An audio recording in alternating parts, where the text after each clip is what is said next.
Hey guys, tonight, let's start with a family you already know. If you've read the Little House books, or just grown up with the show, you know Pa's people. You know Grandpa and Grandma Ingalls in the big woods of Wisconsin. You know Uncle Henry and Aunt Polly. You know Uncle Peter and Aunt Eliza, who came for Christmas with their kids and made snow pictures in the cold. You can probably picture the big dance at Grandpa's house at the end of sugaring season.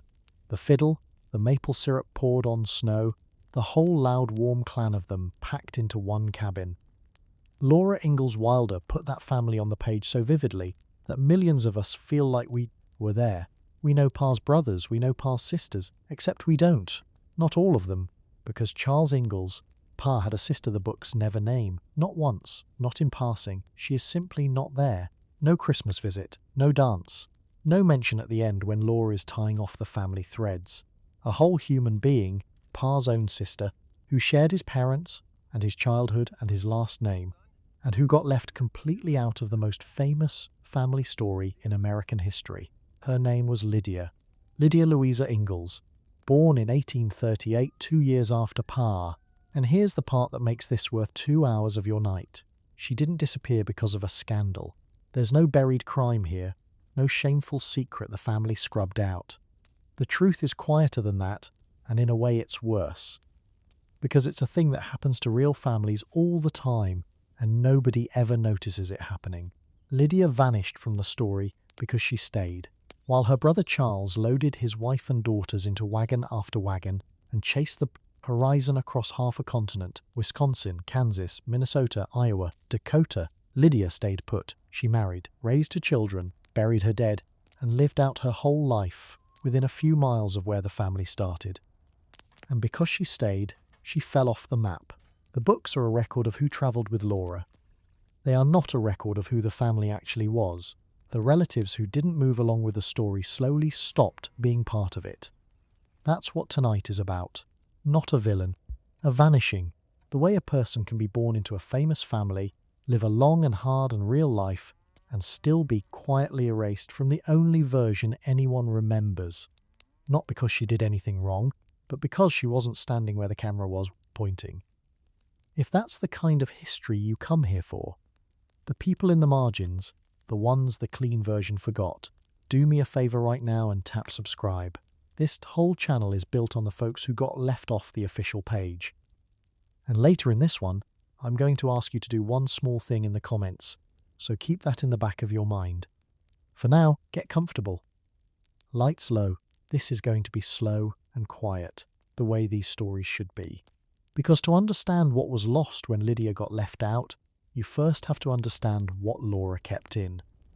You have to look at the family the books did show you, and then notice the gap shaped exactly like a sister. So, let's go back to the big woods. Back to the one place in the whole saga where Pa's family is together, all in one piece, before the moving started. Back to a world that Laura painted as the warmest she ever knew, and that, it turns out, she only painted part of. Let's go count the people in that cabin, and then let's count the ones who aren't. The warmest book Laura Ingalls Wilder ever wrote was the first one, Little House in the Big Woods. And it's warm for a reason that has nothing to do with weather. It's warm because, for once, the family wasn't alone. Think about the rest of the series. Kansas, a lone cabin on an empty prairie, the nearest neighbour a ride away. Plum Creek, a dugout in a riverbank, the family scraping by on their own. The Dakota books, a homestead claim out on grassland so flat and bare it could break your mind. Over and over, the Ingalls family is isolated. Just Pa, Ma, and the girls against the weather and the debt and the distance. But the big woods is different. In the big woods, there are people. Grandpa Ingalls lives close enough to host a dance. Grandma cooks. Aunts and uncles come and go. Cousins show up for Christmas. There's a whole network of family woven through those Wisconsin trees, and you can feel, reading it, how much safer the world is when your people are nearby.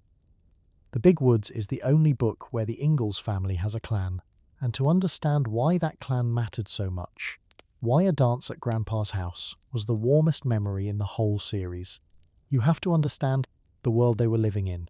Because the Big Woods was not a metaphor. It was a real place, and it was hard. This was the deep forest of western Wisconsin, near the town of Pepin in the 1860s and early 1870s. Picture it, maple and oak and basswood standing so thick that a family could clear a few acres and still be swallowed by trees on every side. No towns to speak of, no close neighbours, except the ones you were related to. The nearest store was a day's travel, and you only went when you had to. A family in the big woods lived mostly on what it could grow, kill or make with its own hands, and what it couldn't make, it usually went without. The work never stopped, and it followed the seasons like a wheel. In the fall, the men hunted deer and bear when they could get one, and the family salted and smoked the meat to last the winter. Because there was no other way to keep it, they packed it in barrels. They stored what vegetables they'd grown in cellars dug into the cold ground. In the spring, when the sap rose, came the sugaring off, tapping the maple trees, boiling the sap down for hours over open fires, until it thickened into syrup and sugar, the only sweetness most of them would taste all year. That was the occasion behind the famous dance. The end of the sugar season, a rare moment when the brutal work paused and the scattered family came together to eat and play the fiddle and stamp their boots on a plank floor. And then there was winter, the long, white, locking winter, when the snow came down through those trees and the world went silent and small. A family could go weeks seeing no face but its own. The cold was a living thing that pressed at the walls and crept under the door. Children were born in those winters, and old people died in them, and sometimes a fever moved through a cabin, and there was no doctor within reach. You simply prayed and waited to see who would still be breathing in the morning. That is the world Lydia was born into and raised in. Not the cosy storybook version, the real one, where isolation was the constant fact of life and family, was the only thing standing between you and a very lonely kind of death. In a world like that, your clan wasn't sentimental. It was survival. The aunts and uncles down the road weren't just company at Christmas. They were the people who'd help you raise a barn, nurse your sick, and bury your dead. When Laura made the big woods feel so warm, she wasn't exaggerating the love. She was showing you what love looked like when it was also the only safety net you had. Which makes the gap even stranger, because Lydia grew up inside the exact web of survival love, one of the children in that very clan, and somehow she still ended up outside the story of it. So, who was in that clan? Let's name them because the names matter tonight. There was Grandpa Ingalls, Lansford Whiting Ingalls, Pa's father, the patriarch whose house held the famous sugaring off dance. There was Grandma. There was Uncle Henry and Aunt Polly, who lived nearby and worked the land alongside Pa. Their son Charlie is the boy in the most remembered scene in the whole book, the one who keeps crying for help as a prank while the men harvest oats, and then steps right into a yellow jacket's nest and gets what's coming to him. Generations of children have laughed at Charlie. He's family. He's in the book. There was Uncle Peter and Aunt Eliza, who lived a ride away near Pepin and came for that glowing Christmas.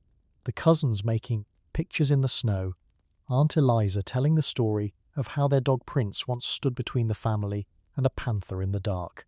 That's in the book too. That's the warm core of it. Now here's the thing that almost nobody who reads those cozy pages ever realizes. Those aunts and uncles weren't just relatives. They were double relatives. The connection between Pa's family and Ma's family was so tight it almost defies belief, and Laura, writing for children, never spelled it out, because Uncle Henry and Aunt Polly. Henry was Ma's brother, Polly was Pa's sister, Aquina married an Ingalls, and Uncle Peter and Aunt Eliza, Peter was Pa's brother, Eliza was Ma's sister, another Ingalls married another Quina, and Pa and Ma themselves, Charles Ingalls and Caroline Quina, were the third pair, and Ingalls and Aquina. 3 Ingalls siblings married 3 Quina siblings. We'll pull that whole knot apart in a few minutes because it's one of the strangest true facts in this entire family, and it explains a lot about why the big woods felt so tight, but hold the shape of it for now. Pa's family and Ma's family weren't 2 families that joined once. They braided together 3 times over in the same few years, in the same few miles of Wisconsin. So, when you read Little House in the Big Woods, you are reading about an extraordinarily close-knit clan. Brothers married to each other's wives' sisters. Children who were cousins twice over. everyone within a short wagon ride. It was, for a few short years, exactly the kind of dense-rooted, surrounded family that frontier people dreamed about and almost never got. And Laura wrote it all down. Grandpa, Grandma, Henry and Polly, Peter and Eliza, the cousins, the dance, but not Lydia. Lydia Louisa Ingalls was Pa's sister, just like Polly was. She was alive during the Big Woods years. She was part of that same clan, raised in that same family, by those same parents. And she is nowhere in the book. Not at the dance. Not at the Christmas. Not in a single line. Why would Laura write one sister into the warmest pages of her childhood and leave the other one out completely? That's the question. And to answer it honestly, we have to do something Laura never did for her readers. We have to walk into Grandpa Ingalls' house and count all his children, every single one, and find out who they really were. 10 children. Maybe 11. That's how big the family was that Charles and Lydia Ingalls grew up in. Their parents were Lansford Whiting Ingalls and Laura Louise Colby. Grandpa and Grandma Ingalls, to readers of the Big Woods. Lansford was born in 1812, up near the Canadian border. Laura Colby was born in 1810, in Vermont. They married, and they did what their whole generation did. They had a great many children, and they kept moving west, looking for land that would finally be theirs. The children came in New York first, in a place called Cuba, in Allegheny County, green, hilly country in the western part of the state. Then the family pushed on to Illinois for a while, and then into Wisconsin, where they finally settled in the woods of Jefferson County, along a river with a name that sounds like a song, the Oconomowoc. By the time they were done, Lansford and Laura had raised one of those sprawling frontier broods where the oldest child is practically grown before the youngest is born. And here's something worth knowing before we name them, because it reaches forward into everything this story is about. The Ingalls family had been moving west for generations before Pa ever harnessed a horse. They were deep New England stock. The line ran back through New Hampshire and the old colonial Northeast.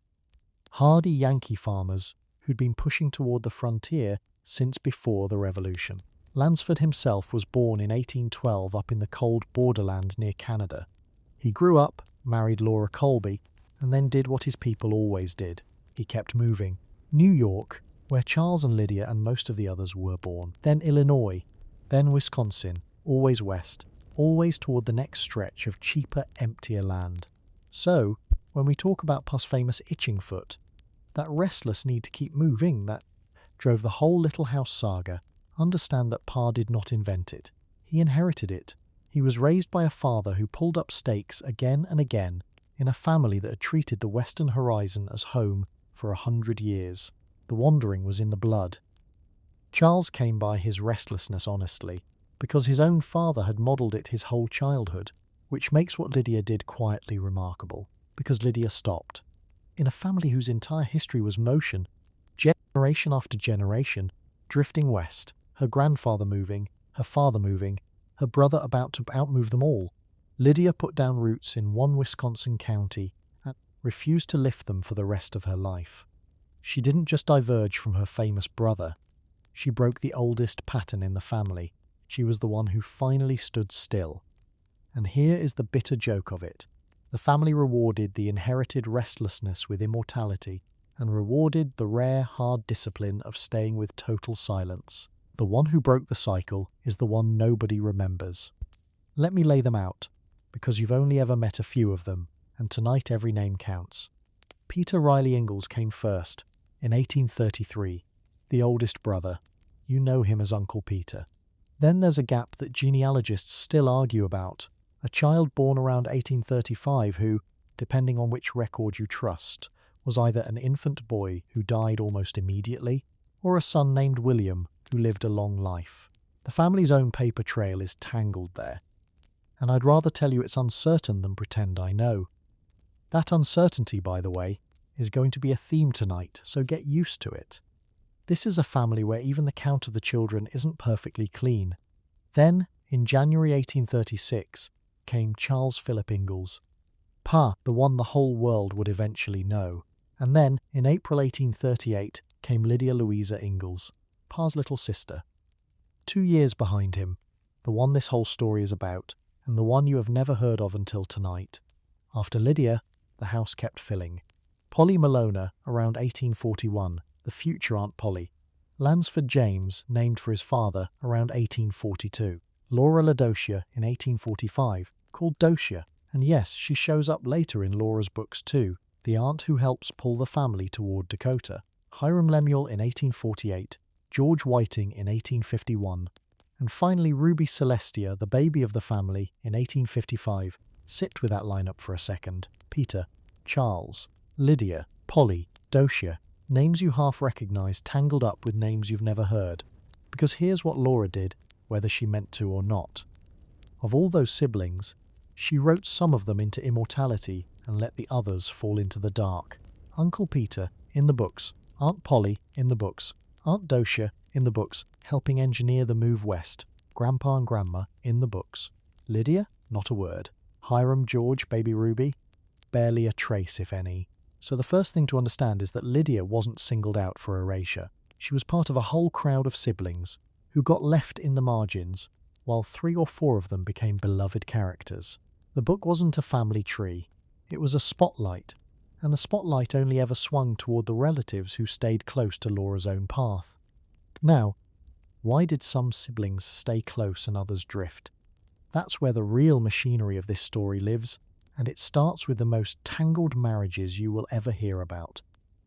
Because the reason Uncle Peter and Aunt Polly got into the books isn't just that Laura liked them. It's that they were bound to her family twice over by a knot, the Ingalls and Quiner families, tied between about 1859 and 1861. That is genuinely hard to believe until you draw it out on paper.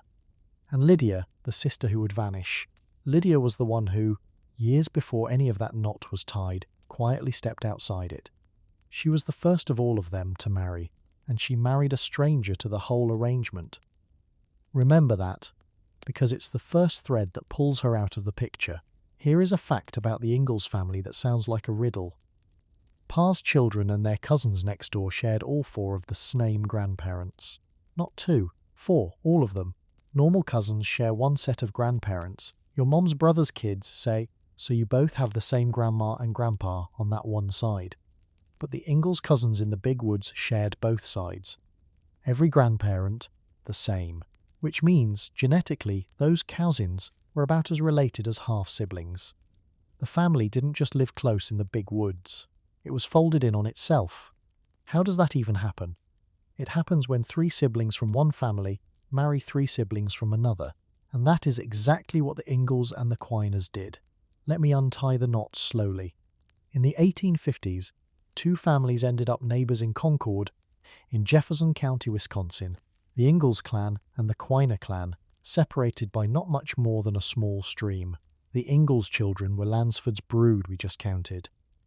The Quiner children belonged to a widow named Charlotte, because the Quiner father, Henry Quiner, had already died, drowned when his lumber ship went down in a storm on Lake Michigan in 1845, leaving his wife to raise the children alone. Among those Quiner children were Henry Odin, Caroline, Eliza, and Thomas.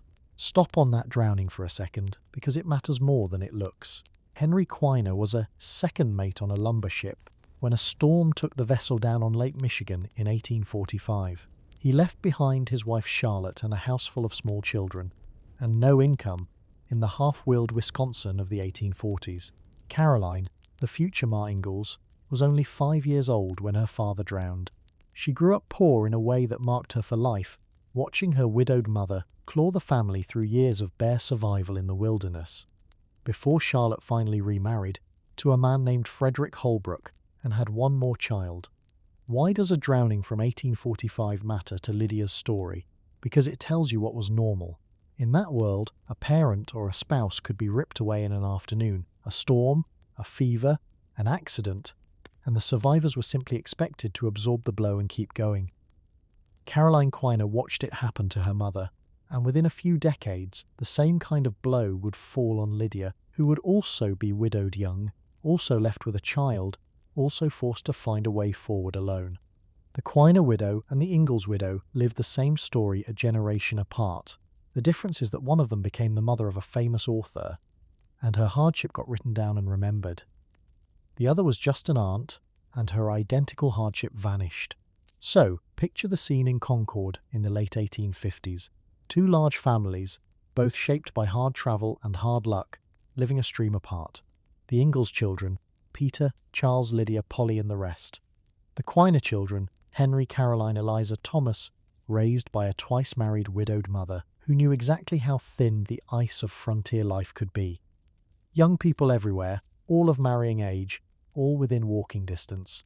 Two big families, neighbours, a stream between them. You can probably guess what happened. First, in February of 1859, Henry Quiner married Polly Ingalls. That's Ma's brother marrying Pa's sister.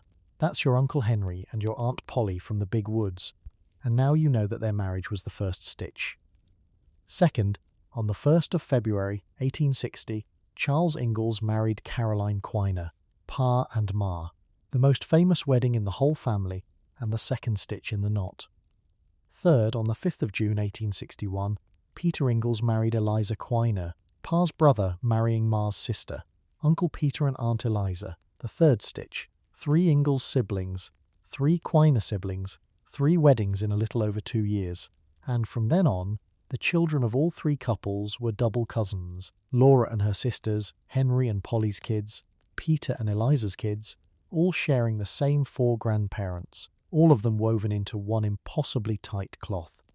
To understand why that knot mattered, you have to understand how small a frontier social world really was. We picture the pioneers as rugged loners, each family alone against the wilderness, and sometimes they were.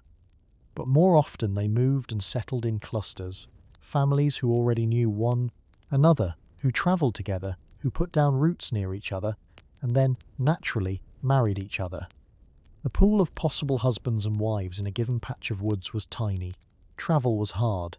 You married who was near, and who was near was usually the neighbour family you had crossed half a country beside. So 2 large families living a stream apart, with marriageable children on both sides, producing 3 marriages between them, was not strange at all. It was the ordinary machinery of frontier life working the way it usually worked.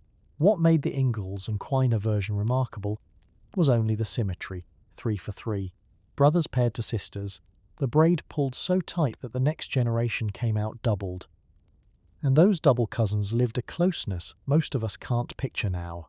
They were not cousins who met at holidays. They shared all 4 grandparents. Their parents were siblings on both sides. They grew up in and out of each other's cabins, related twice over, nearer in blood than ordinary cousins, and nearer in daily life than most brothers and sisters are today. When Laura wrote about playing with her cousins at that big woods Christmas, she was writing about children who were, in the cold language of genetics, almost her half-siblings. That is the warmth you feel coming off those pages. It is the warmth of a family folded in on itself so many times that there was barely a seam between one household and the next, which is exactly what makes the later scattering so stark. That fold-in on itself closeness belonged to one place and one decade, the big woods, the late 1850s and the 1860s, before the real moving began. The moment Philly started pulling out and heading west, the density evaporated. Double cousins who had been almost siblings became names on far-apart maps. The braid that took 3 weddings to tie came undone in a single generation of wagons, and the people who unravelled out of it, the ones who went somewhere else, or stayed put when everyone else left, became strangers to the story, even though they had once been its very centre. Lydia was inside that knot when it was tightest. She was one of Lansford's daughters in the thick of that doubled, neighbour-married world. Then she made her own marriages, 2 men from outside the braid, and the braid itself came apart as the family dispersed, and she was left holding one loose end of it in Pierce County, while the rest blew west. The closeness that defined her childhood did not survive her generation. Almost none of it made it into the one book that was supposed to remember it. That is the real reason the big woods feels so warm in the book. It wasn't just a family. It was a family doubled and tripled and locked together. When Laura wrote about Uncle Henry and Aunt Polly, and Uncle Peter and Aunt Eliza, she was writing about people who were related to her on both sides at once. Of course they made it into the story. They were the densest, closest, most bound-up part of her whole childhood world. Now, Watch where Lydia is while all this stitching is happening. She's already gone, because Lydia Ingalls didn't wait for the great Ingalls-Quiner knot. She married first, and she married out. Back in January of 1856, 3 years before Polly's wedding, 4 years before Parr's, 17-year-old Lydia married a young man named Robert Fulton Clough, not a Quiner, not part of the braid, a different family, a different name, a different direction. So, while her brothers and her sister Polly were tying themselves ever tighter to the Quiners, and to each other, Lydia had already stepped off to the side and started a separate life with a separate family.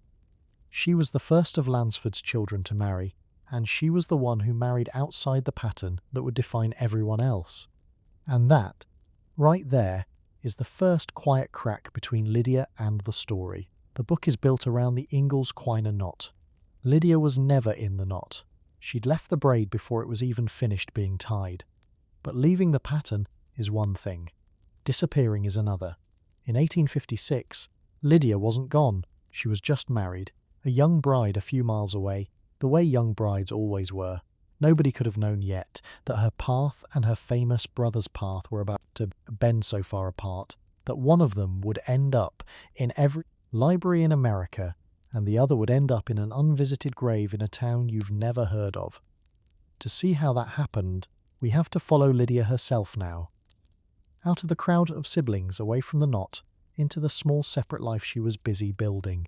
We have to meet the 17-year-old bride and the young husband she chose, the husband she was about to lose. She was 17 years old. That's the first thing to hold. When Lydia Ingalls married Robert Fulton Clough in January of 1856, she was the age of a high school junior, and nobody at the time would have blinked, because on the frontier 17 wasn't a child.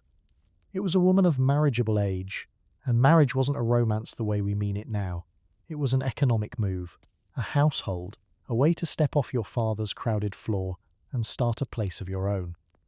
Think about the house she was leaving. Lansford and Laura Ingalls had something like 10 children, and a frontier cabin was not a large place. Beds shared, chores endless, every mouth a calculation against the harvest. For a girl in a house like that, girlhood ended early. There was no real adolescence the way we'd recognize it, no stretch of years to figure yourself out. You went from being a child who worked to being a young woman who married, and the gap between the two could be almost nothing. A daughter who married at 17 was doing something completely ordinary, and she was also doing the family a quiet favour, one fewer person to feed, and a new alliance with another settler household nearby. And a frontier wedding in 1856 was not the event we picture now. No long engagement, no white gown ordered from a catalogue, no hall full of guests.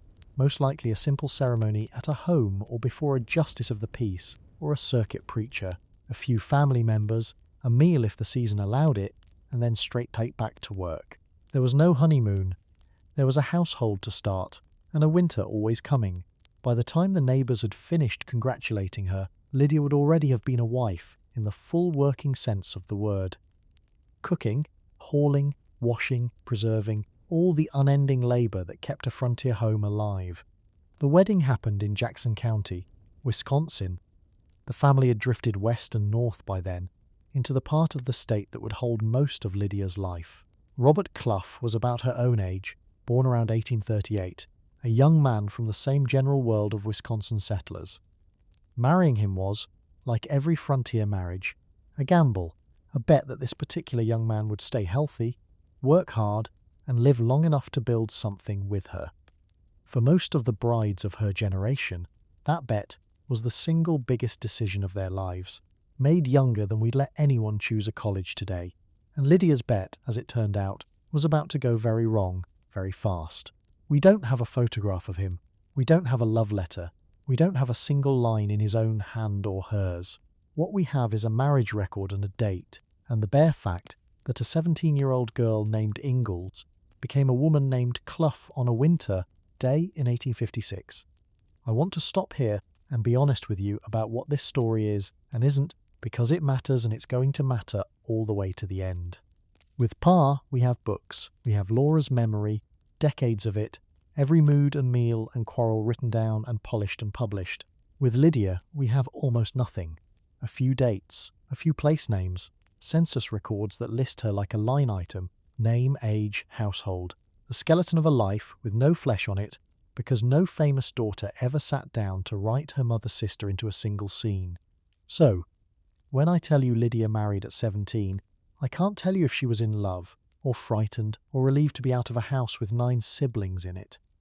The record doesn't say, and rather than make something up, which is exactly the kind of thing that turns real people into cartoons, I'm going to keep pointing at the silence and telling you it's there. Because the silence is the story. The silence is what happened to Lydia. It's the thing the books did to her by leaving her out. They took away the flesh and left only the bones. Here's a bone we do have, and it's a good one. About 2 years into the marriage, on the 29th of January 1858, Lydia had a son. They named him Lafayette Isaiah Clough. A first child, a boy. For a young couple starting out in the Wisconsin woods, that baby was the whole future. The next pair of hands, the name carried forward, the proof that the household they'd started was going to grow into something. Lydia was 20 years old, a wife and now a mother, with a husband and a son, and presumably every ordinary expectation that the 3 of them would grow old in the slow rural way her parents had. And then the record does something abrupt and cruel. It just ends Robert. Because Robert Fulton Clough, the young husband, the father of that baby boy, died in 1859. We don't know how. There's no cause recorded that I can point you to with any confidence. And again, I'm not going to invent one. Fever, accident, one of the 100 quiet ways a young man died on the 1850s frontier. What we know is the year 1859 and what it means. It means that barely 3 years into her marriage, with a son not yet 2 years old, Lydia Ingalls Clough was a widow. She was about 21. Now think about the timing, because it's brutal in a way that's easy to miss. 1859 is the exact year the great Ingalls Quiner knot starts tying. That February, her sister Polly marries Henry Quiner. The next year, her brother Charles marries Caroline. The year after that, her brother Peter marries Eliza, while Lydia's brothers and sister are starting their famous, intertwined, soon-to-be immortalized marriages, the marriages that will fill the warmest book in American children's literature. Lydia is standing off to the side in a black dress, holding a fatherless toddler, burying the husband she married at 17. The family's bright chapter and Lydia's darkest one happened at the same moment. And only one of them made it into the books. So now the question that this whole middle stretch of her life turns on. A young widow, barely 21, with a small son on the frontier in 1859. No husband, no income of her own. A baby who needs everything. What does a woman like that do next? There's a ghost standing behind this part of Lydia's story, and her name is Charlotte. Charlotte Quiner, Ma's mother, the grandmother on the other side of the great knot, had been widowed young too. Her husband, Henry Quiner, drowned when his lumber ship went down in a Lake Michigan storm in 1845, leaving Charlotte alone in the Wisconsin wilderness with a house full of small children and no man's wage coming in. She survived it. She held the family together through years of hard scraping, and eventually she remarried. Caroline Ma grew up watching her mother do that, grew up knowing, in her bones, exactly what it cost a woman to be left alone with children and nothing to fall back on. Now, a generation later and a few miles away, the same thing happened to Lydia. The widow's story repeated, the way it constantly did in that world, because men died, young and women were left to do the impossible arithmetic that came after. And here is where Lydia's record goes almost completely dark, and where I have to be most careful with you. Robert died in 1859. Lydia did not remarry until the end of 1865. That's roughly 6 years. 6 years as a young widow with a growing boy, and the documents have almost nothing to say about them. We don't know exactly where she lived in those years. We don't know if she went back under her father Lansford's roof, which is what many young widows did. We don't know if she took in work, or leaned on her sisters, or struggled alone. The census and the marriage records simply skip the hard middle and pick her up again on the other side. 6 years of a real woman's life. The years she was rawest, youngest in her grief, most uncertain, and the pages blank. I keep stopping on these blanks on purpose. because this is the difference between Lydia and her brother, and it's the whole point. If these had been Pa's 6 hard years, we'd have a book about them. We'd know what he ate and what he feared, and what foolish hopeful thing he said by the fire. Laura would have given them to us, but these were Lydia's 6 hard years, and Lydia had no Laura. So they're gone, not because nothing happened, because nobody wrote it down. What we can say, from the world around her, is what those years were probably like in their shape, if not their detail. A widow with a young son in 1860s, rural Wisconsin lived close to the edge. There was no safety net, no widow's pension, no agency to call. You survived on family, on remarriage, or on grinding work, and usually some mix of all three. A woman in that position was under enormous, constant pressure to find a new husband, not out of romance, but because a household needed a man's labour and income to stay afloat, and a son needed a father's hand to have any kind of future. The pressure on Lydia to remarry would have been heavy, practical, and relentless. And here you run into something about being a woman in 19th century America that we have almost completely forgotten, and that explains, at a deeper level, why women like Lydia disappear from the record so easily. The law itself was built to absorb them. Under the legal doctrine they inherited from England, it was called coverture. A married woman had almost no separate legal existence. When she married, she was, in the cold language of the law, covered by her husband. Her property generally became his. In many situations, she could not sign her own contracts, could not keep her own wages, could not hold title to land in her own name. Legally, the wife was folded into the husband and largely disappeared as an independent person. A married woman was, in a very real sense, designed to be invisible. Now lay that template over Lydia's life and watch what it does. She is born Lydia Ingalls. That's her one stretch as a person under her own family name. Then at 17 she marries and becomes Lydia Clough, legally folded into Robert. When he dies, for a few years she surfaces again as a widow, briefly a legal person in her own right, able to be counted on her own. Then she marries Joseph and becomes Lydia Stauff, folded again, this time under a French name with no connection to the famous family at all. Ingalls, Clough, Stauff, 3 names for one woman, and only the first one was hers by birth. Each marriage didn't just change what she was called, it legally dissolved a little more of her into someone else. By the end, the records that mention her call her Mrs. Stauff the wife, and then widow of Joseph, mother of the Stauff children. You could read a dozen documents about her and never know an Ingalls was buried inside that name. So, when we talk about Lydia being erased from the family story, understand that the erasure didn't start with Laura's books. It started with the basic legal machinery of being a woman in that century. The world was already set up to file women under their husbands, to let their birth names dissolve, to record them as somebody's wife rather than as themselves. The books just finished a job the law had already mostly done. Lydia spent her whole adult life having her own name written over by other people's. Of course she was easy to lose. The system had been quietly losing her since she was 17. That's the heavy truth sitting under the simple word widow. Lydia wasn't only grieving in those silent years between Robert and Joseph. She was a woman with almost no legal ground to stand on. In a world that had no comfortable place for a woman standing alone, under pressure from every direction to fold herself back into some man's name and household, so that she and her son could survive.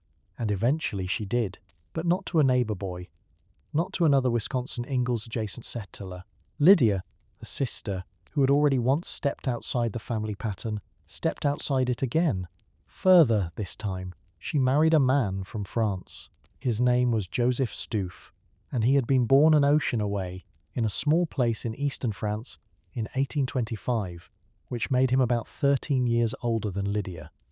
How a French immigrant and a widowed Ingalls daughter found each other in the woods of western Wisconsin, the record doesn't say. But on the 2nd of December 1865, near Pepin, the same Pepin where the big woods stood, the same country Laura would later make famous, Lydia Ingalls Clough married Joseph Stauff and became Lydia Stauff. It's worth pausing on that name change, because it's part of why she disappeared. Lydia was born an Ingalls. Then she was a Clough. Then she was a Stauff. By the time she was 27, The famous family surname was two husbands behind her. On paper, in the records, she stopped looking like an Ingalls at all. She became a staff, a French settler's wife in Pierce County, and the thread connecting her to the family that would become legend got thinner and quieter with every document.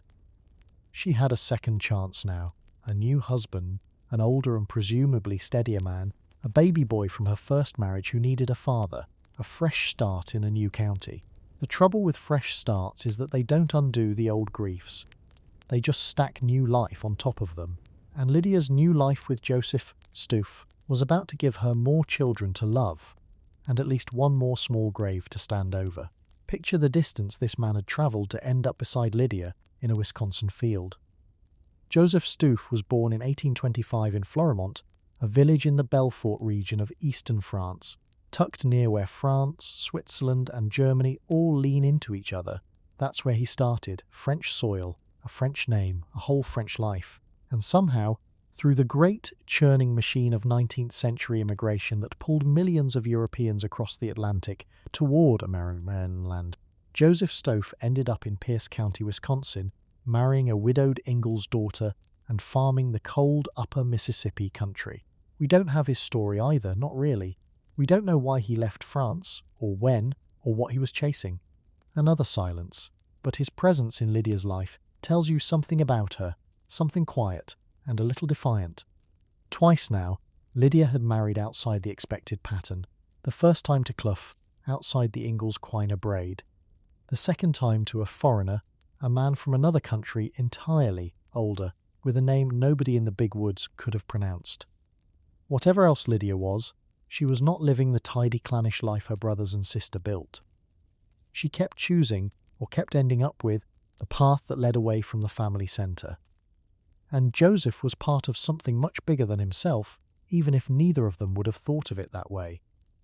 The Wisconsin Lydia lived in was filling up with people exactly like him. In the middle decades of the 19th century, a great tide of Europeans poured into the upper Midwest. Germans, Norwegians, Swedes, Irish, and yes, French and French-speaking settlers among them. All chasing the same thing the Ingalls family chased, cheap land and a fresh start. Wisconsin became a patchwork of these arrivals. You could travel a day's ride and pass through pockets where the talk at the store was German, then Norwegian, then something else. The state was being built, farm, by people who'd been born under other flags. So, when Joseph Stoof came up the Mississippi country and settled in Pierce County, he was one small thread in that enormous migration, a Frenchman from the Belfort borderlands, planting himself in the Wisconsin soil alongside Yankees like the Ingalls and immigrants from a dozen other nations. The blending Lydia did in her own marriage was happening across the whole region at once. The American frontier wasn't only Yankee pioneers in covered wagons, the way the Little House books can make it feel. It was also hundreds of thousands of immigrants, speaking broken English, holding on to old country names and recipes and prayers, marrying into local families and quietly becoming American one household at a time. There's a small irony worth noting here, given where this story is going.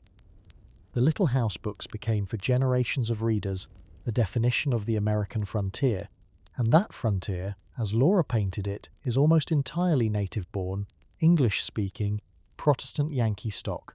The Ingalls, the Wilders, the neighbours with familiar names. But the real frontier, the one Lydia actually lived on, was far more crowded and far more foreign than that. It had Joseph Stoof in it. It had a French immigrant raising a blended family in a county full of other immigrants. That version of the West, the immigrant West, the polyglot West, mostly didn't make it into the famous story either. Lydia married straight into the part of frontier America that the legend left out. No wonder she didn't fit the picture. What we can say is that Lydia and Joseph settled into the ordinary, demanding rhythm of that immigrant and Yankee farming country, and they did the most ordinary and most demanding thing in the world. They had children, and they raised them, and they worked the land. They put down in the western edge of Pierce County. Places with names like Maiden, Rock and Rock Elm, hard farming country above the Mississippi River, and there the children came. Let me give you those children, because they're the realest thing we have of Lydia, and because each one is a small fact that survived when so much else didn't. Lafayette, the son from her first marriage, was already there, a boy of 7 when his mother remarried, now folded into a new family with a French stepfather. Then came the Stauff children. Minnie Bell, born in 1868 at Maiden Rock. Amy Clara, born in 1870 at Rock Elm. Robert Isidore, born in 1875 at Rock Elm. And the last, a boy, Amos Alvin, born in June of 1879. And here for a moment, let's just live inside one of those years, because this is the part of Lydia's life that no book will ever give you. And it was most of her life. Picture the farm in the bluff country above the Mississippi. Spring meant mud and planting, the garden going in, the animals dropping their young, everything wet and urgent. Summer meant the endless war against weeds and the heat, the haying, the first vegetables coming, and the children barefoot in the rows. Fall meant the harvest and then the great labour of putting food by, the canning and drying and salting, the cellar filling with squash and potatoes, the meat smoked and packed. Because everything you fail to store now, you would go without in February. And then the Wisconsin winter, long and white and total. The family closed up in the house with the wood stove ticking, the women's hands never still, mending, knitting, sewing by lamplight, because clothes were made and remade at home, not bought. A woman like Lydia would have risen before dawn every day of her life, and worked until after dark every night of it. Bread that had to be baked, water that had to be hauled, a garden, a flock, a herd, a house full of children, and a husband's meals and a husband's laundry, year upon year upon year. There were Sundays at a country church, where the talk in the pews might be in English or German or the broken accents of a dozen old countries. There were the slow changes, a rail line creeping closer, a town getting a second store, a neighbour getting one of the first telephones. The whole world inching forward around a woman who stayed exactly where she was and held it together with her 2 hands. That is the life. Ordinary, repetitive, physically brutal, and quietly heroic. The life that the overwhelming majority of human beings have actually lived. And that almost never survives in a story, because nobody thinks the daily labour of holding a family together is a plot. It isn't dramatic. It's just everything. And it was Lydia's, for decade after decade, while a few hundred miles away her brother's identical labours were being turned by his daughter into literature. So, by 1879, Lydia was a woman in her early 40s with a long life already behind her, a first marriage and a burial, a second marriage, a step-family blended out of grief, 5 children carried and birthed across 2 husbands, and more than 20 years. She had built, out of 2 beginnings, a real and rooted family on a Wisconsin farm. And 1879 is a year worth marking because of the strange way it lines 2 siblings up side by side without either of them knowing it. In 1879, out in Dakota Territory, Lydia's brother Charles was moving his family to the brand new town of De Smet, filing the homestead claim that would become the setting for the most famous books of all. That same year, in that same stretch of months, Charles's daughter Mary was going blind from a fever. The famous branch of the family was living through the exact events that would later fill libraries, the move to Dakota, the great tragedy of Mary's sight. And in that very same year in Wisconsin, Lydia gave birth to her last child, baby Amos. 2 Ingalls households, hundreds of miles apart, both living through a pivotal year. One of those years would be written down in loving detail and read by millions. The other would survive only as a birth date, and, very soon, a death date, because baby Amos did not live. He was born in June of 1879 and he was gone by 1880, not even 2 years old. One more small frontier grave, one more child who arrived and left so fast that the record barely had time to note him. We don't know how Lydia took it. Of course we don't, but we know she'd done this before. In a way, she'd already buried a husband young, and now she buried a baby. And the documents give us not one word about what either loss did to her. The famous branch of the family got Laura to write down their griefs and make them mean something. Lydia's griefs just happened, in silence, on a farm, and then the next morning came and the work still had to be done. 2 children of the same parents, 2 parallel lives, one being written into history that very year, the other living through identical human losses with no one to record them. The gap between Lydia and the legend was almost complete now. It just needed the years to finish the job. And the years were coming. Before we go further, let me ask you that small thing I promised at the start. If you're still with me out there in the dark, drop a comment and tell me where you're listening from, your town, and what time it is right now. I read them, and there's something right about a quiet scattering of people all over the map, awake together, sitting with the story of a woman who never got to leave her own corner of Wisconsin, then settle back in. Because here is the deepest truth of this whole story, and it's not really about a missing name in a book. It's about two ways of being alive. Charles Ingalls could not stay still. You know this if you know anything about Pa.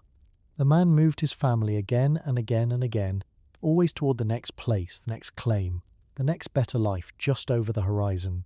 Wisconsin to Kansas, Kansas back to Wisconsin, Wisconsin to Minnesota, Minnesota to Iowa, Iowa back to Minnesota, Minnesota to Dakota, wagon after wagon, decade after decade, chasing land that kept slipping out of his hands. Laura loved him for it, mostly, and the restlessness became the engine of the whole saga. No movement, no story. Pa's itching foot is the reason there's a little house at all. Lydia did the opposite. Lydia stayed, after all her hard beginnings. The young marriage, the young widowhood, the French husband, the babies. Lydia put down roots in Pierce County, Wisconsin, and she did not pull them up.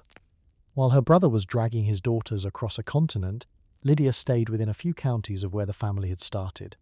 She farmed the same hard country. She raised her children in the same corner of the same state.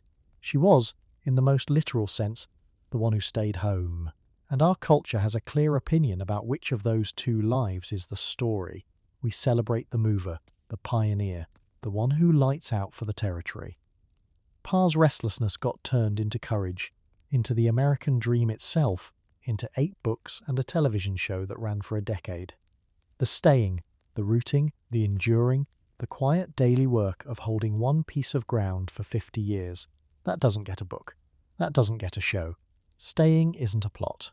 And it's worth asking why staying isn't a plot, because the answer goes a lot deeper than one author's choices. It goes to the heart of the story America tells about itself. This whole country built its self-image on movement, manifest destiny, go west, young man, the wagon on the horizon, the next frontier, the fresh start over the next river. In the American story, leaving is heroism. The person who pulls up stakes and lights out for the territory isn't running away from anything. He's brave, he's free, he's the very picture of what we tell ourselves we are.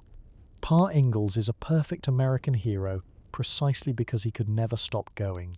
His restlessness isn't a flaw in the legend, it's the whole point of it. But here's what that story never admits. Every single move west left people behind. For every family that loaded the wagon, there were relatives standing in the yard who didn't. Parents too old to go, siblings with their own farms to mind, a sister who'd married a local man and put down roots. The wagon rolls off into the myth, and the people in the yard just stay there. And the national story has no slot for them. They aren't pioneers. They didn't dare anything. They're simply, unforgivably, still where they were. In a culture that worships the leaver, the stayer is invisible by definition. And notice who the stayers usually were. Notice who got left in the yard most often.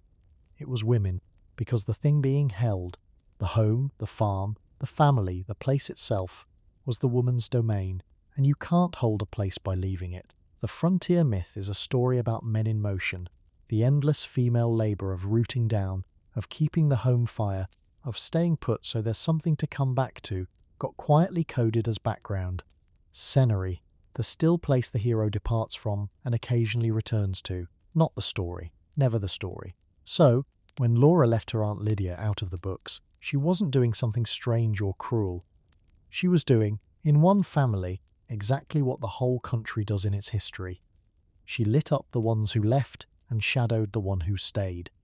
She followed the wagon because the wagon is what we're all trained to follow.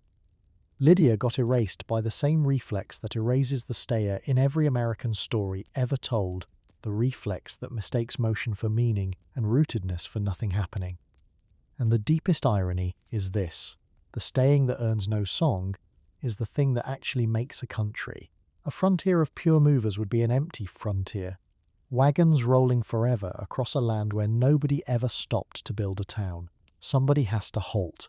Somebody has to clear the ground, raise the barn, plant the orchard that won't fruit for 10 years, bury the dead in a plot they intend to lie in themselves someday.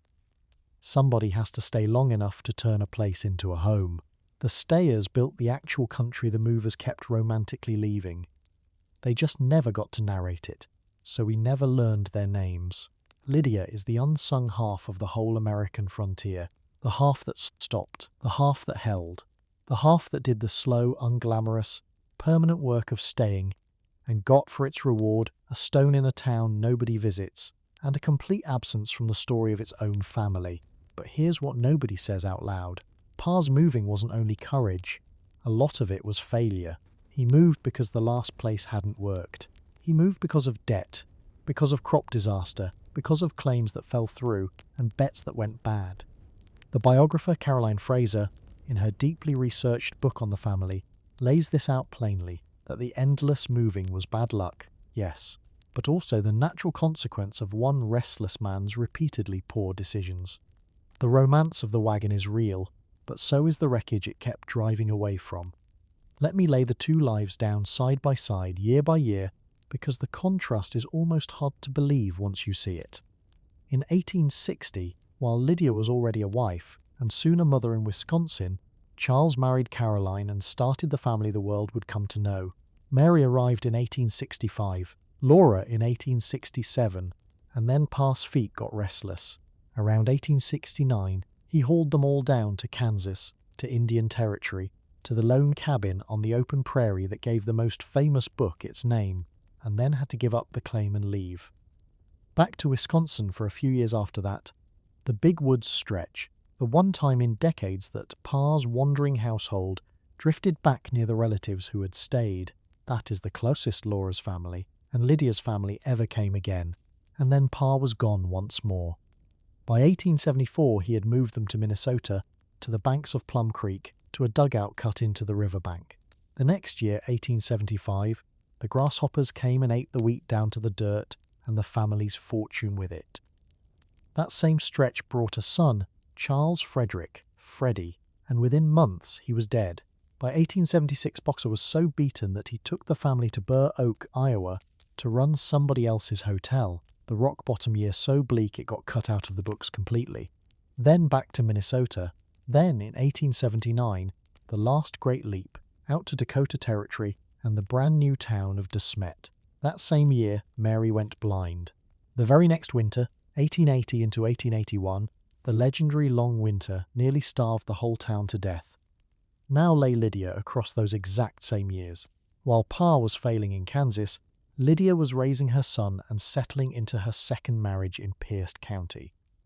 While the grasshoppers were stripping Plum Creek bare in 1875, Lydia was having a baby, Robert Isidore, on her Wisconsin farm. While Pa hit bottom in Burr Oak in 1876, Lydia was right where she'd always been. While Mary lost her sight in Dakota in 1879, Lydia was giving birth to her last child, Amos, and burying him by 1880, the same winter the blizzards were burying De Smet. Two families, the same decade, one in perpetual motion, lurching from disaster to disaster across 4 states, living the exact events that would one day fill libraries, the other rooted in one corner of one county, loving and losing every bit as much, and leaving almost no trace at all. The wagon rolled one way into history.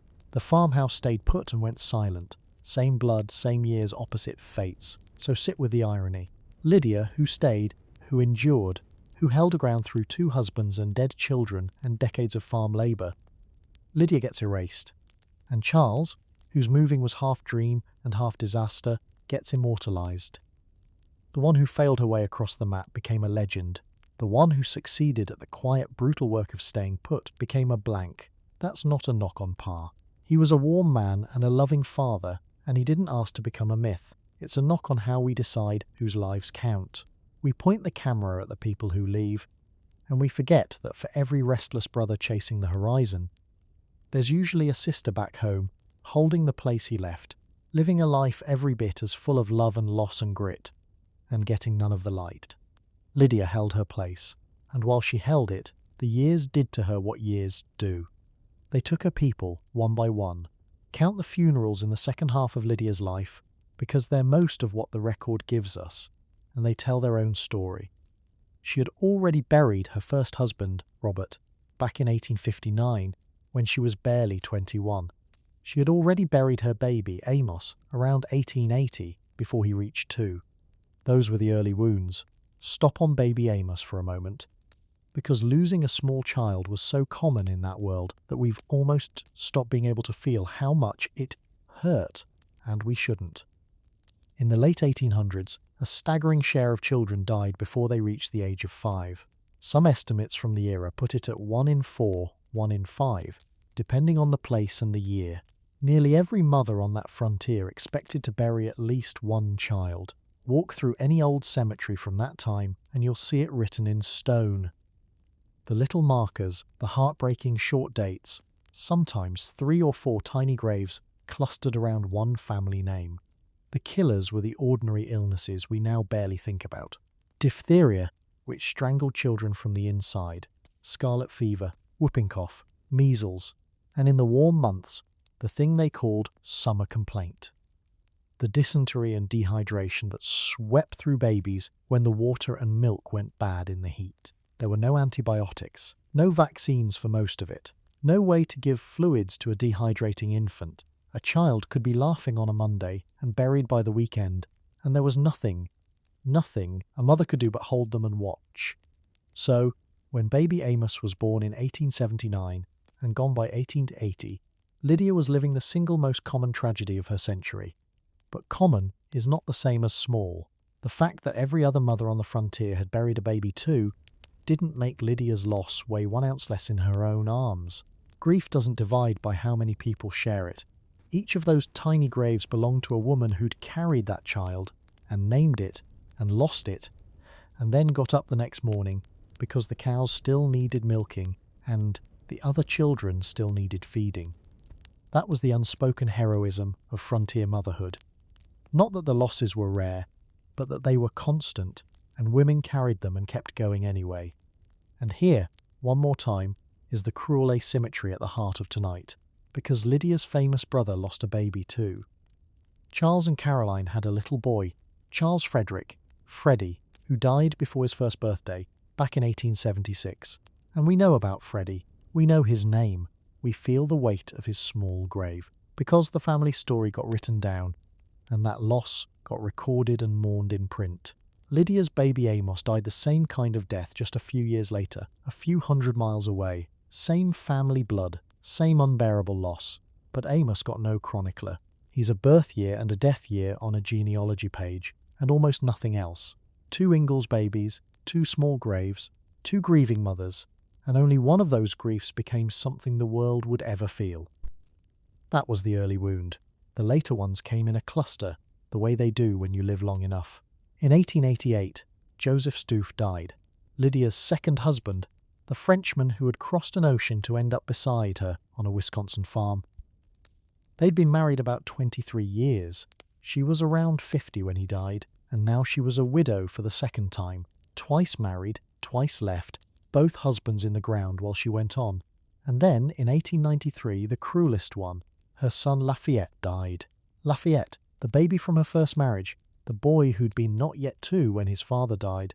The child Lydia had carried through her widowed years and into her new life with Joseph.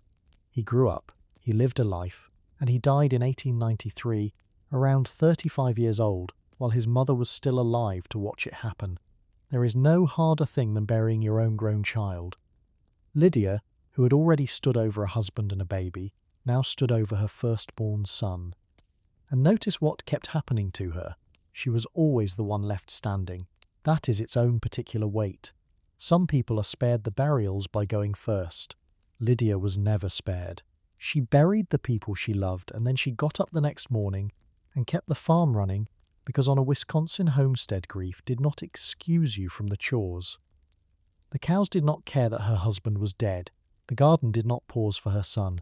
Whatever she felt, and we are not entitled to invent the shape of it, she carried it while she worked.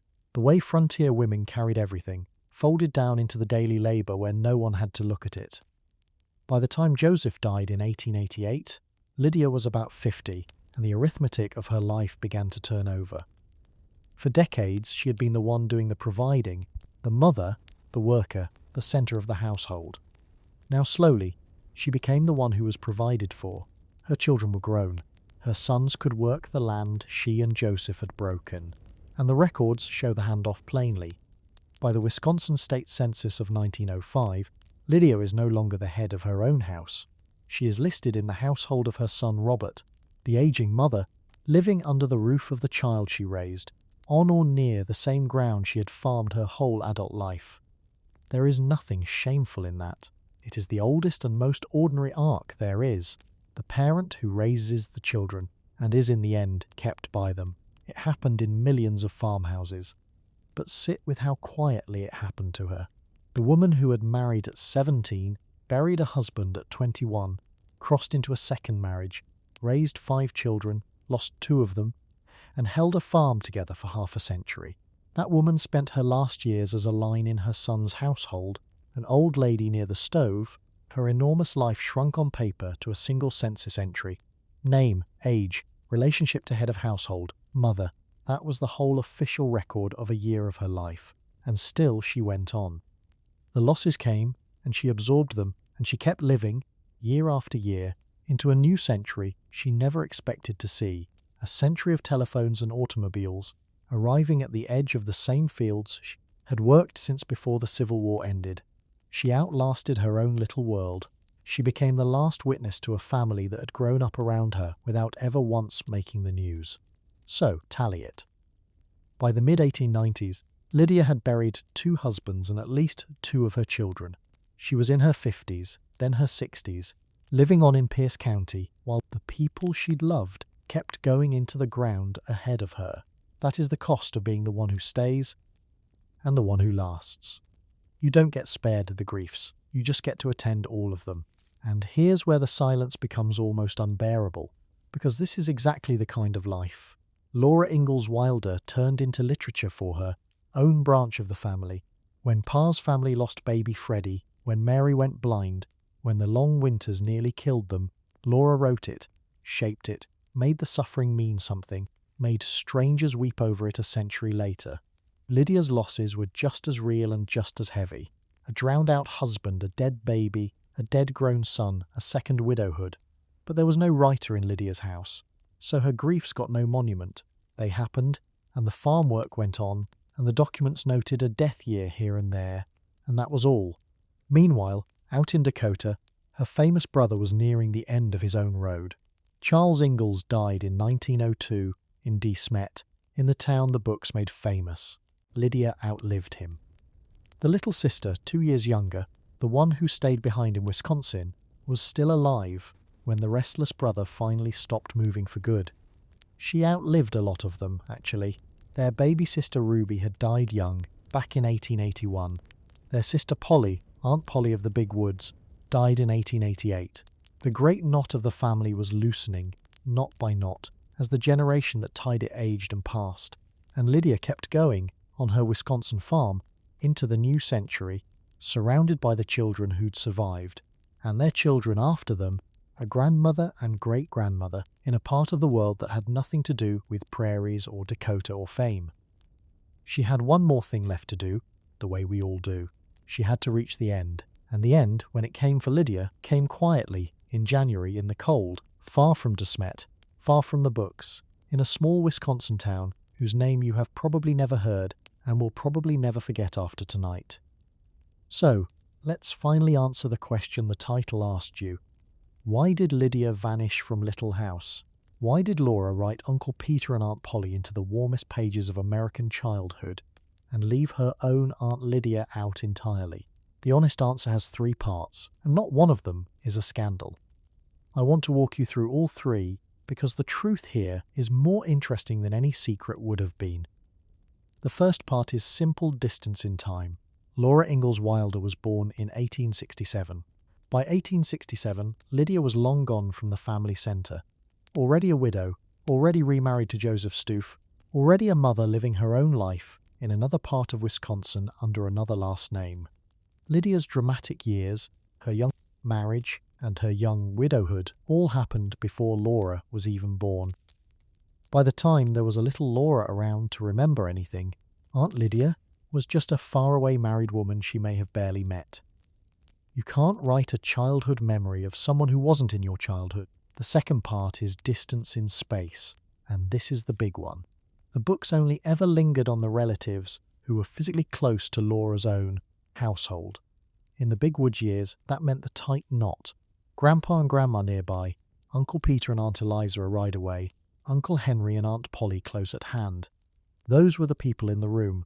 Then Pa started moving, and the moment he pulled the family out of Wisconsin and pointed the wagon at Kansas, every Wisconsin relative fell out of the frame. Out of sight, out of the story. The books follow Laura's wagon. Anyone who wasn't in the wagon, or waiting at the next stop, simply ceased to appear. Lydia wasn't in the wagon. She never was. She was back in Pierce County the whole time, holding her ground while the story rolled west without her. And the third part is the quiet hand of the author herself. The Little House books are not a documentary. Laura, working later with her daughter Rose, shaped those books with real craft, choosing what to keep, what to cut, what to soften, what to leave out. We actually know a great deal about how this happened because the raw materials survived. Before the famous novels existed, Laura wrote a very different manuscript, a plain adult autobiography she called Pioneer Girl. She wrote it around 1930, when she was already in her 60s, and it was not a children's book. It was the unvarnished version. The real poverty, the real fear, the uglier neighbours, the drinking, a man who behaved menacingly toward her, deaths and hardships told straight. Publishers turned it down. It was too grim, too shapeless, too dark for the market. It sat unpublished for more than 80 years, and it didn't reach print until 2014, long after everyone in it was dead. What happened in between is the whole story of how a real family becomes a legend. Laura's daughter, Rose Wilder Lane, was already a successful professional writer, and the two of them, sometimes in partnership, sometimes in tension, reworked that raw autobiography into something else entirely, a series of warm, shapely novels for children. They took the grim adult truth and they sanded it. They softened the poverty into cozy self-reliance. They turned Pa's repeated failures into lovable wanderlust. They cut the darkest material out completely. The Burr Oak years in Iowa, where the family ran a hotel and hit bottom, simply vanished because there was no way to make a children's book out of that much despair. The result was gentler, brighter, and far more sellable than the truth. And it worked. It worked beyond anyone's dreams. But understand what that process is underneath. It's curation. It's a writer and her editor-daughter deciding, line by line, who and what gets to be in the official version of the family. Every choice to keep something warm was also a choice to cut something that didn't fit. They were building a myth on purpose. A beautiful, enduring, deliberately simplified myth. And myths don't have room for everybody. Myths need a tight cast. Pa, Ma, the four girls, a handful of vivid aunts and uncles, a few good neighbours and a few bad ones. A myth cannot carry 10 siblings and their scattered descendants and a French immigrant brother-in-law in another county. It would sag under the weight. So the weight got cut. If Laura and Rose could cut an entire town they'd actually lived in because it didn't serve the story, if they could soften their own father's failures and erase their own family's worst year, then an Aunt Laura barely knew, who lived far away under a French surname, who had no part in the travelling saga, never stood a chance of making the page. Not out of malice, out of craft, out of the cold necessity of building a clean story from a messy life. Every storyteller keeps some people and drops others, and the ones who get dropped don't get a vote. And Lydia got dropped. Beth put those three together. Born too late to know her, living too far to see her, and falling outside the story Laura chose to tell. And you don't need a conspiracy to explain Lydia's absence. You just need the ordinary way that families forget. The travellers write the history. The ones who stay home become the blank spaces between the famous names. She died not knowing any of it was coming. She died 19 years before the first book made the name Ingalls immortal. So Lydia never knew two things at once. She never knew her family would become a legend, and she never knew she'd be left out of it.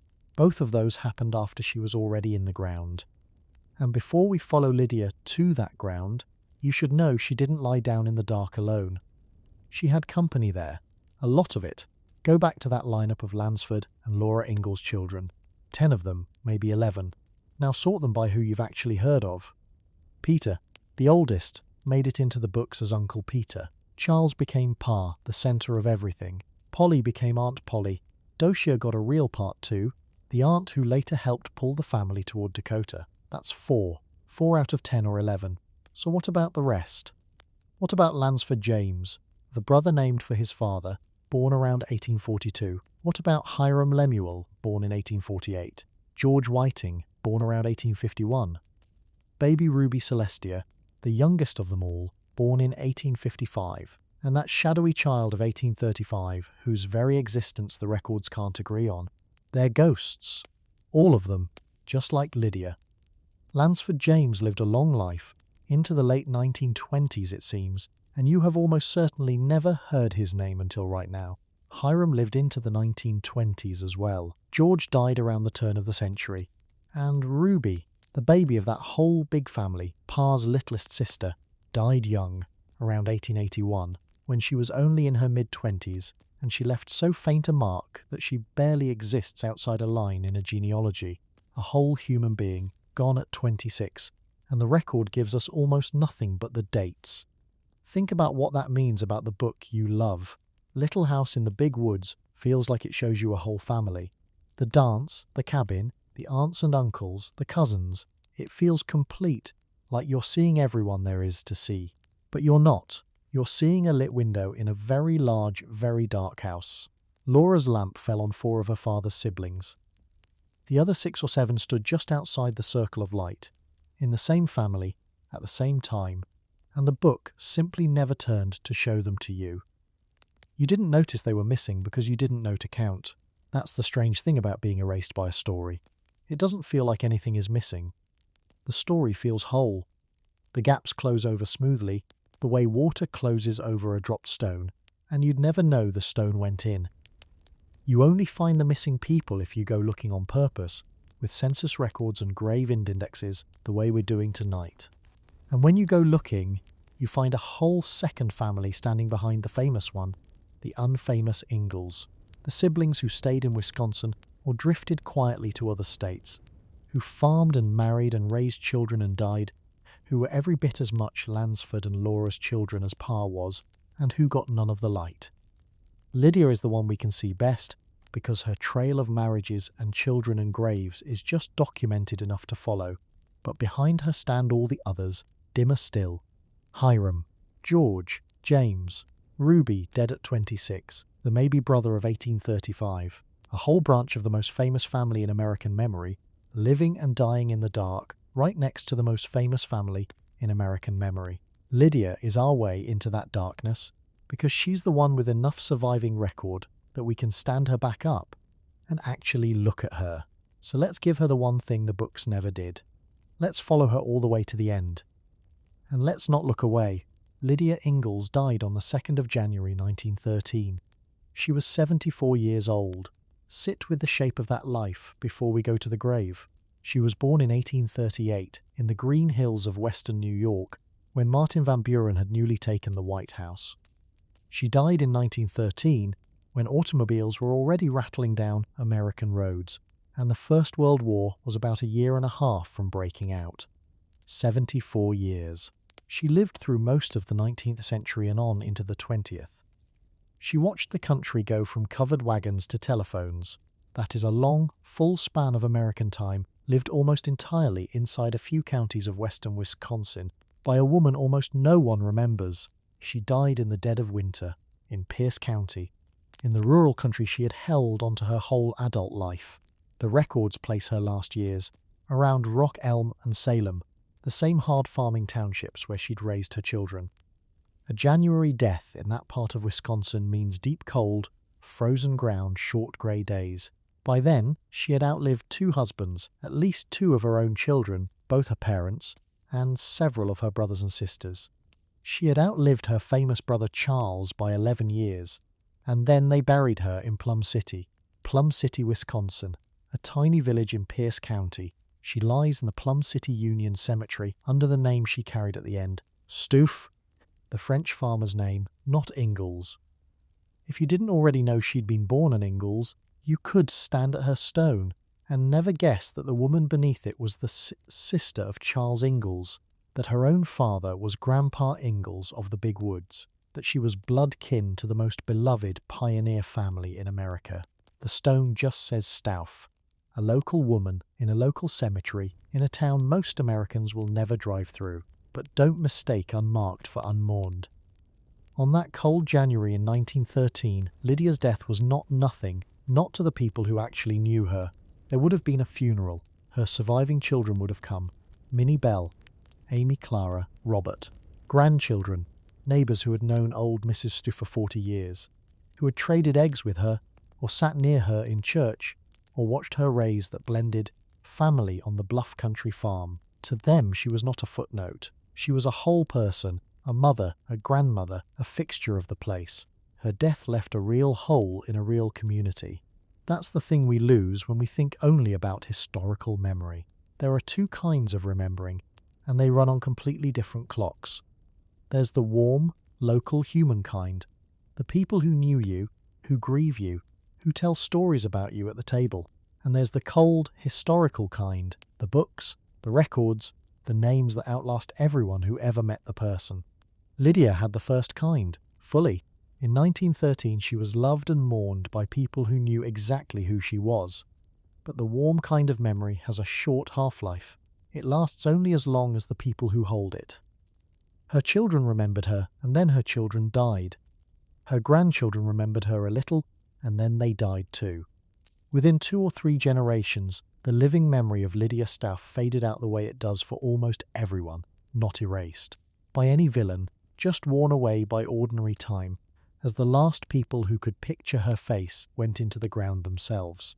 And because she had no place in the other kind of memory, no book, no legend, no line in the family story the world kept. There was nothing to catch her when the local memory let go.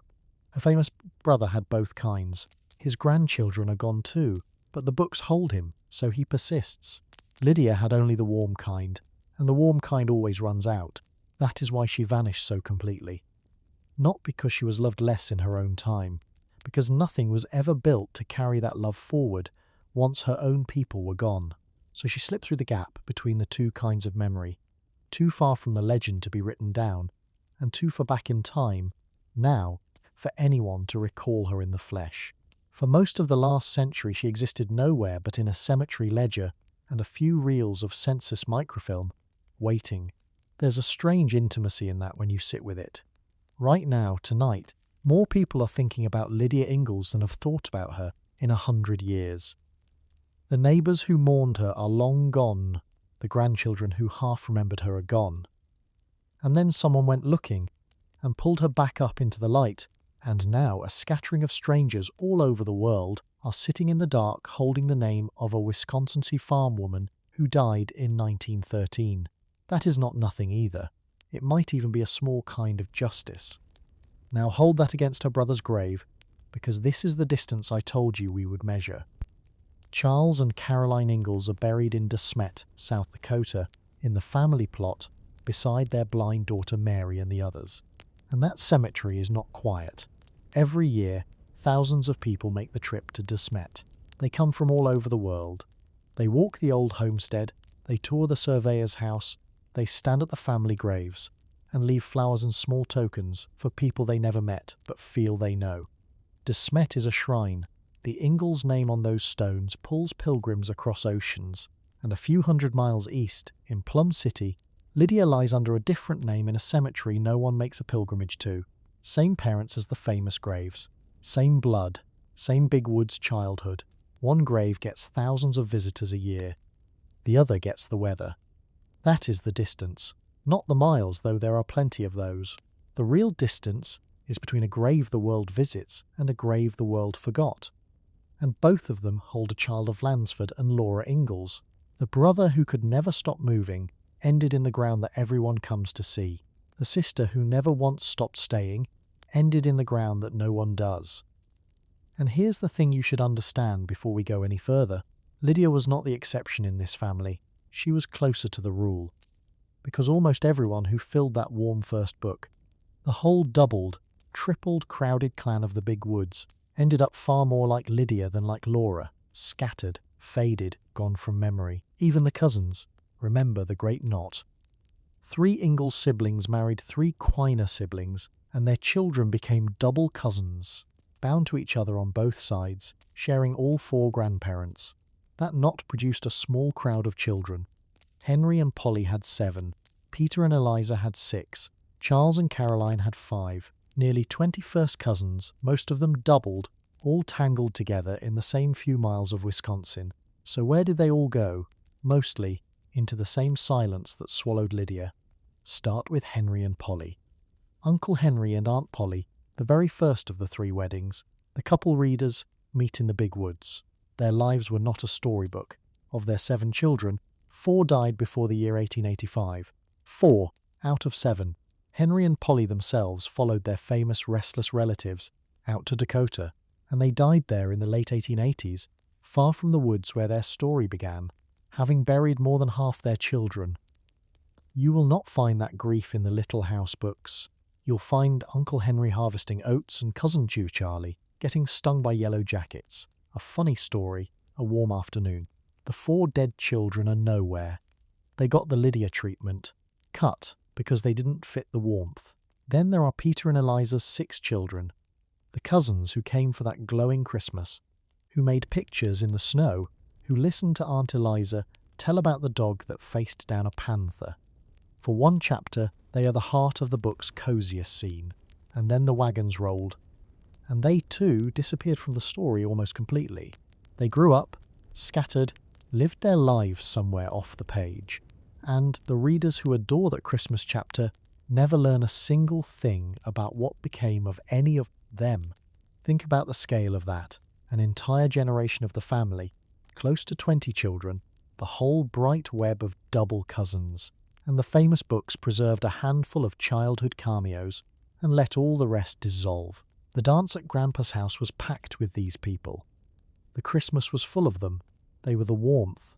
And then, one by one, they slid out of the frame, exactly the way Lydia did, for exactly the same reasons. They stayed behind, or they scattered, or they simply weren't part of the thread that Laura's pen was following. This is the part that reframes everything. We started tonight asking why one sister vanished, as if Lydia were a strange exception, a single person mysteriously left out. She wasn't. She was just the clearest case of the normal thing. The Little House books didn't preserve the Ingalls family.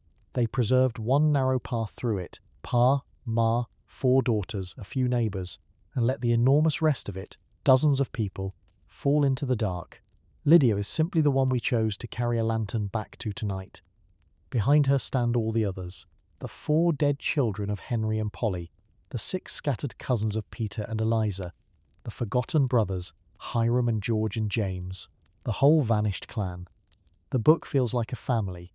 It was really a thread pulled out of a family, and the family it was pulled from mostly disappeared. So, if Laura's books didn't keep Lydia, how do we know she existed at all?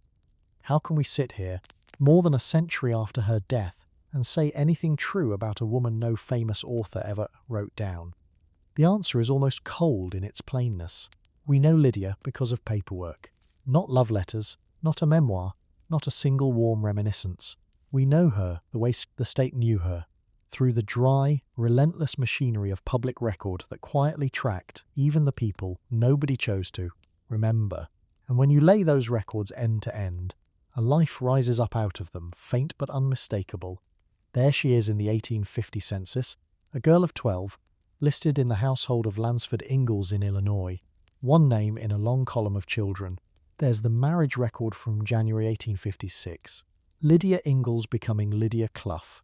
There she is again, decades later in the 1880 census, Lydia Stouff, counted in the household of Joseph Stouff in Rock Elm, Wisconsin, surrounded by her children's names. There's a Wisconsin state census in 1905, still in Pierce County, an old woman now, living near her grown son. And finally, the grave record from 1913 and the cemetery index that places her in Plum City under the stuff name, where genealogists eventually found her and tied her back to the famous family she'd been quietly separated from. That's a life reconstructed from fragments, a census line every 10 years, a marriage date, a death date, a stone. It is not a story. There's no scene in it, no dialogue, no feeling, none of the things that make Laura's books breathe. But it is proof that Lydia Louisa Ingalls was born, married, bore children, buried some of them, grew old and died. Proof that she was here. The record can't tell us what she felt when her first husband died, or what she thought when she heard her brother had gone blind luck chasing out in Dakota. But they can tell us she existed in a way that no amount of forgetting can fully erase.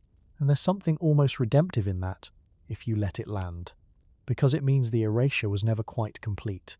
The books left her out, yes. The legend has no room for her, yes. But the unglamorous paper trail, the census taker knocking on the farmhouse door, the county clerk recording a marriage, the cemetery keeping its ledger, that machinery kept her. It kept all of them, the forgotten ones, in dry ink, waiting for someone to come looking. Tonight we came looking, and the records remembered her well enough to hand her back, which sets up the last and strangest fact of all, because the records don't only prove that Lydia lived. Follow them forward instead of backward, down through her children and her children's children, and they prove something that turns this entire story on its head. Lydia's life looked, from the outside, like a series of losses. A husband at 21, a baby at 41, a second husband, a grown son. If you only counted her griefs, you'd think the story ended in subtraction. But she was also, quietly, building something that would outlast every grave she stood over. She was raising children who lived. Look at what became of them. Lafayette, her firstborn, the boy from her first marriage who lost his father as a toddler. He grew up, he married, and he had children of his own before he died in 1893. His line didn't end with him. It branched. Minnie Bell, her oldest daughter with Joseph, lived a long life into 1941 and raised a large family of her own. A whole crowd of grandchildren for Lydia, spreading out through Wisconsin under a new married name. Amy Clara lived into the 1940s as well, married, carried the line further. Robert Isidore, the son, married and had children too. Only baby Amos was lost. So count it the other way, the way that actually matters in the long run. 4 of Lydia's 5 children reached adulthood. Most of them married. Most of them had children. And those children had children. By the time Lydia was an old woman in Pierce County, she sat at the head of a growing, ordinary, rooted family, a matriarch of farmers and townspeople scattered across western Wisconsin, none of them famous, all of them alive. Here's the quiet irony hidden in the names. Lydia's descendants didn't carry the name Ingalls. They were Cloughs and Stauffs, and then, as the daughters married, Bushays and Washburns and a dozen other names. The famous surname dissolved out of her line within a generation or two, which is a big part of why nobody connected these ordinary Wisconsin families back to the Little House legend. The blood kept flowing. The name just changed at every marriage, the same way Lydia's own name had changed, until the Ingalls connection was buried under 3 or 4 layers of other people's surnames. But buried is not the same as gone. The blood was still the blood. Every one of those Wisconsin grandchildren carried, in them, a direct line back to Lansford and Laura Ingalls of the Big Woods. Back to the same grandparents who hosted the famous dance, the same cabin, the same first warm book. They just didn't know it, and neither did anyone else because the thread ran through the sister the story forgot. While Lydia was quietly seeding the future of the family, her famous brother's branch was doing the opposite. And that's the comparison that finally turns this whole story upside down. The most famous pioneer family in America has no one left. That sounds impossible, so let me say it plainly and then prove it. Charles and Caroline Ingalls, Pa and Ma, have no living direct descendants today. Not one. The bloodline that runs straight down from the family in the books has ended, and it ended a long time ago. Walk it down with me, because it's one of the saddest arithmetic problems in American history. Mary, the eldest, went blind and never married and had no children. Carrie married late to a widower and had no children of her own. Grace married a farmer and had no children.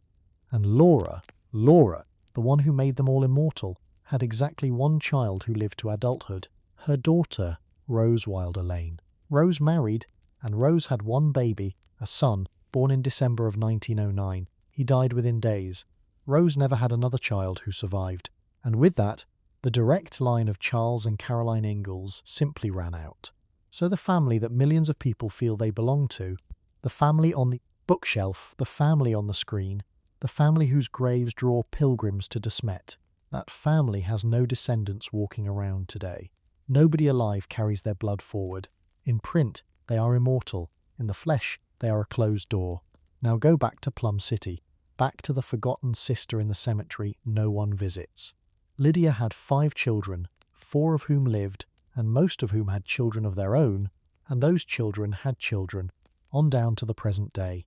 And here is the cold modern proof of it. On the genealogy sites where families get traced and DNA tested today, Lydia Ingalls has living descendants, real people, alive right now, who can match their own DNA back to her and point at her name in the tree and say, "That is my great-great-grandmother." The forgotten sister has flesh and blood heirs walking around in the 21st century. The famous brother does not. Let that land all the way. The Ingalls family conquered American memory through Charles's line. The books, the show, the legend, all of it flowing out of Pa and his daughters. But Charles's actual blood died out. Meanwhile, Lydia, erased from the books, buried under a French name in a village nobody visits. Lydia's blood is the Ingalls blood that survived. If anyone alive today descends directly from Lansford and Laura Ingalls of the Big Woods, the grandparents in that very first book, they are far likelier to come down through Lydia and the other forgotten siblings than through the famous ones. The remembered branch is a dead end. The forgotten branch is the living tree. So, which one really vanished? The books made Charles Ingalls immortal and left him without a single living descendant. The same silence that erased Lydia left her line free to simply go on living, quietly, unbothered by fame, exactly the way she had. Fame went one direction, blood went the other, and blood in the end is the older and the more stubborn kind of survival. The sister who stayed didn't only hold the family's old ground in Wisconsin, she held the family's future. She just never got the credit, because credit goes to whoever the story is about, and the story was never about her. We have a bad habit, when we tell history, of measuring a life by how famous it became. By that measure, Lydia is a footnote, and her brother is a giant. But that measure is a trick, and it's worth taking apart before we close, because it's the same trick that erased her in the first place. Set fame aside for a moment and ask a harder question. By the standards of her own world, the only standards that were ever fair to her, did Lydia Ingalls succeed? Look at the scorecard her own century would have used. Did she survive? She did for 74 years, across some of the hardest decades a rural American woman ever faced. Did she keep a household together?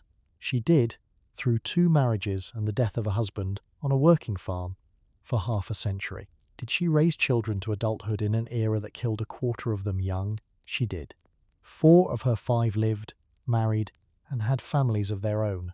Did she hold her ground? She held it so completely that she died a few miles from where she'd spent her whole adult life, with grown children and grandchildren around her. By every practical measure that her time and place actually valued, Lydia did not fail. She succeeded. She did the hardest thing the frontier asked of anyone. She endured, she provided, she persisted, and she left living people behind her. Her brother Charles, for all the love in his story, spent his life chasing a stability he never quite caught, moving from one failed start to the next, and his direct line died out within 2 generations. If you handed both their lives, stripped of fame, to a person from 1880 and asked which one looked like the success, they might very well point at Lydia. We don't see it that way, and that's the distortion. We've been trained to think that the life worth living is the one that gets written down, the one with the books, the show, the pilgrims at the grave. So when we meet a Lydia, our instinct is to feel sorry for her, the forgotten sister, the sad one left out. But that pity is its own kind of condescension, and I don't think she'd want it. She wasn't a tragedy. She was a woman who did the quiet, enormous work of staying alive and keeping others alive, and who asked the world for nothing and got nothing and built a family anyway. The failure in this story isn't Lydia's. The failure is ours. A failure of attention, a failure to count the right things. We built a culture that remembers the people who leave and forgets the people who hold, that immortalizes the dreamer and loses the one who actually kept the children fed. Lydia didn't fall short of her life. We fell short of her. We just never looked. So let's correct that for the few minutes we have left by looking straight at what she was. Not the sad gap in a famous book, but a whole and successful human being who happened to live where no one was, writing things down. So, let's go back to where we started. You know Pa's family from the books. Grandpa and Grandma in the big woods, Uncle Henry and Aunt Polly, Uncle Peter and Aunt Eliza, the dance, the cabin, the warm crowded clan, and now you know the thing the books never told you. That standing just outside that lamplight was another sister, Lydia, and a whole crowd of forgotten siblings and cousins was up behind her, every bit as real, every bit as much family, and lit by nothing at all. We asked at the beginning why she vanished, and now you have the answer. And it turned out not to be a secret or a scandal. She vanished because she stayed. Because she married out of the family knot, and stayed in Wisconsin when the wagons rolled west, and lived too far from Laura's childhood to ever land in Laura's memory. She vanished the way the people who stay home always vanish from the stories the travellers tell. Quietly, without anyone deciding to erase her, just by standing where the camera never pointed. And that's the part worth carrying out of tonight, because it isn't really about one woman in Wisconsin. Every family has a Lydia, the sibling who stayed in the hometown, the one who held the old house, nursed the dying parents, kept the place running while another sibling left, and became the one everybody talks about. The mover gets the story. The stayer gets rounded down to, and there was another one, I think. History gets written by the people who leave, and it quietly forgets the people who held the ground they left from. Lydia held the ground. She held it through a young husband's death, and a baby's death, and a grown son's death, and a second husband's death, and 74 hard Wisconsin winters. She asked for no monument, and she got none. The name on her stone isn't even the name that would have meant anything to the world. It says Stoof. You would walk right past it. But her blood is still walking around, and the famous brothers isn't. So somewhere out there tonight, maybe, there is a person who carries Lydia Ingalls in them and has no idea. No idea that they are a living thread running straight back to the big woods, back to Grandpa Ingalls' cabin, back to the fiddle and the snow and the whole warm world of that first little book. They will never be in anyone's story. Neither was she. They will just go on living the way she did. Which, it turns out, is the one thing the famous side of the family never managed to do at all.